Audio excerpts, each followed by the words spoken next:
I'd say the similarities between life and surfing is that I try to stay calm instead of getting stressed out and angry at certain things. So when I do that in surfing, if I don't catch a wave or fall, I'm trying to get angry, so I try to do the same thing in life. Take things as it comes and just stay relaxed as possible. My name's Cory. I'm a PJ, active duty PJ in the Air Force. I have done 10 combat deployments, a mix of Afghanistan, Iraq, Yemen, Syria, and Somalia. My surf experience started back in high school, actually when I was a lifeguard on the beach. It was about 22, 23 years ago. So it's been good. Try to surf as much as I can. For a while I didn't live near the beach, so every time I go on vacation, go surf or surf somewhere in another country if I could. Something that's helped improve my surfing, I'd say Aaron today just overemphasized the staying at the top of the wave to try to create speed.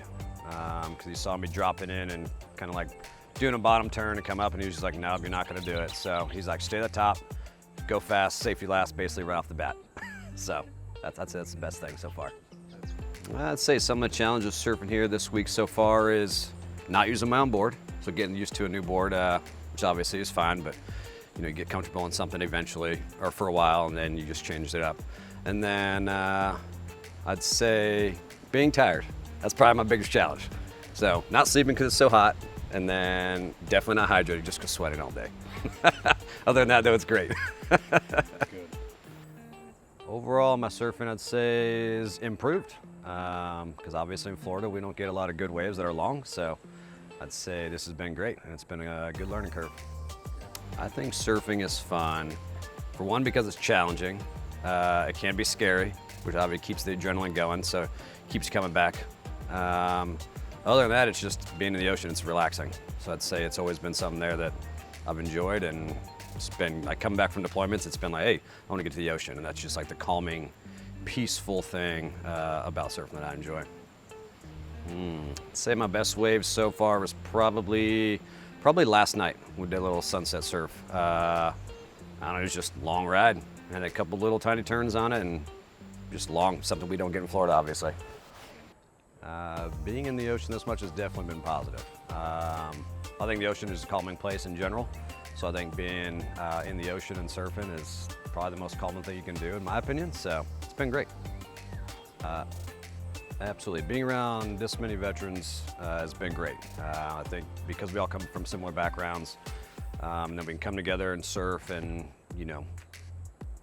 live in the heat, get burnt, catch waves, fall, all be the same things, and still come back and have similar backgrounds to talk about. And I think it makes it an easier transition to a group of guys that you don't know, and just becoming friends right off the bat. When I was a kid, I wanted to be a Major League Baseball player. That dream got crushed. Didn't happen. Now, I have no idea what I want to do when I grow up, because I retire next year, so still unsure. I'm open to a lot of different things. I'd say the most rewarding part of being in the military so far was probably the day I put my PJ beret on, or the day I graduated the PJ pipeline, since it took 2 years and 9 months to become a PJ. I'd say the most challenging part about being in the military is, for me, because I don't work with the Air Force pretty much most of the time, like 99% of the time, is trying to deal with Air Force processes when I'm always with other services. So that's probably been the hardest, most frustrating thing over the years. Proudest memory being in the military, I would say, is just deploying, I think, because that's what I joined to do. I think most of us all joined in the era of GWAT to go fight for our country, and that's what I joined for. And every time I go on deployment and come back from deployment, that was the highest of highs and lowest of lows of the career. But I'd say the greatest times. What would I tell a younger self? I don't know. I would either tell him, go to a different service, because you can work through the ranks. Like, you could be E7, E8, E9, still do the job, which we don't get the opportunity to do in the Air Force. Or I'd say stay on the same path. Because I'm not gonna say I've loved my career. I've had a lot of great times. I've got to do a lot of things, and it's definitely been fulfilling. But if I was to go back, I might choose something different. I don't know. But like I said, I don't regret anything, not at all.